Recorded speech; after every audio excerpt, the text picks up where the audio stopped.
Well, thank you, Foreign Minister, and I've been a dear friend to me over the years, and to see President Lai in this new position, just on a personal level, brings so much joy to me. And on behalf of Speaker Johnson, we want to extend his thanks and his praise for the inauguration. Once again, showing democracy can prevail. On behalf of the delegation, bipartisan, both Republican and Democrat, we stand together as Americans first and foremost in support of Taiwan. It's been mentioned earlier today in our country is Memorial Day. It's a day we remember those who served.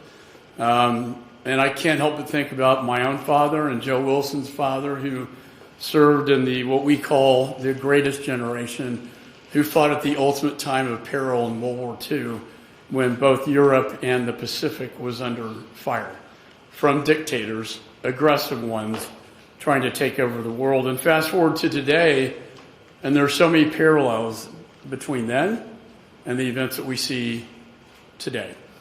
Deterrence is key. We've been talking about Reagan's quote, peace through strength. We have to provide that deterrence here. As you mentioned, a year ago when I was here, I'm starting to think it's me they don't like, but I know the inauguration, they did the same thing a year ago with a not so warm reception. And more than anything, I see it as a intimidation tactic to punish democracy, because they don't like democracy. And I know Chairman Xi would often tell President Tsai that, democracy doesn't work. Democracy is dysfunctional. Democracy is broken. I can make a decision like that. But we do have to be careful with certain red lines that we know the PRC has, not to cross those lines, because that would end up in a catastrophic war. And so we have to be very careful with our diplomacy not to cross those red lines. Yes, under the Taiwan Relations Act, we can provide as much as defense articles as we possibly can.